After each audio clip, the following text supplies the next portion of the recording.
സുഹൃത്തുക്കളെ, ഇതെന്താണെന്ന് നിങ്ങൾക്ക് മനസ്സിലായോ? ഇതാണ് നത്തോലി, ഒരു ചെറിയ മീനല്ല എന്ന് പറയുന്നത്. അതിൽ ഏറ്റവും ചെറിയ മീനാണിത്. ഇത് ഞാൻ ഫ്രൈ ആക്കുകയാണ്. എന്തൊക്കെയുണ്ടെന്ന് അറിയാമല്ലോ? ഇഞ്ചി, വെളുത്തുള്ളി, കറിവേപ്പില, പിന്നെ എല്ലാ മസാലകളും ഉണ്ട്. ഉലുവപ്പൊടി, ജീരകപ്പൊടി, ഗരം മസാല, മുളക് പൊടി, മല്ലിപ്പൊടി, കോൺഫ്ലവർ, ഇതൊക്കെ ചേർത്ത് മിക്സ് ആക്കിയിട്ട് ഇതുപോലെ നല്ല ഫ്രൈ ആക്കി എടുക്കാം.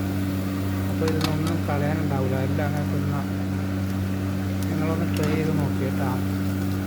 ഈ മീൻ എനിക്ക് വേറൊന്നും ചെയ്യാൻ പറ്റിയില്ല, ക്ലീൻ ചെയ്യാൻ പറ്റൂല, അത്രയും ചെറിയതായിരുന്നു. അപ്പോൾ ഞാനൊരു ഐഡിയ തോന്നി എനിക്ക് എങ്ങനെ ചെയ്യാം. അപ്പോൾ നിങ്ങളിതുപോലെ ചെയ്യും നോക്കും.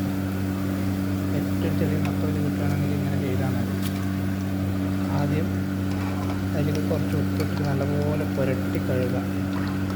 അതിൻ്റെ കറുത്ത വെള്ളം മുടയൊക്കെ പോയതിന് ശേഷം അരിച്ചെടുത്തിട്ട് ഈ മസാലകളൊക്കെ ചേർത്ത് കുറച്ച് നേരം വെച്ചതിന് ശേഷം ഇതുപോലെ ഫ്രൈ ചെയ്തെടുക്കാം. അപ്പോൾ ഇതൊന്നും കളയേണ്ടി വരില്ല.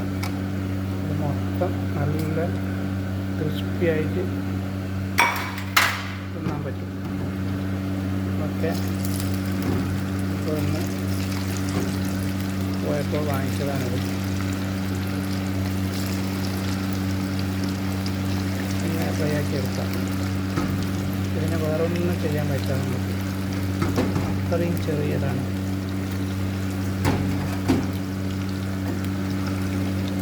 ഇതുപോലെ ഫ്രൈ ആക്കി എടുക്കാം.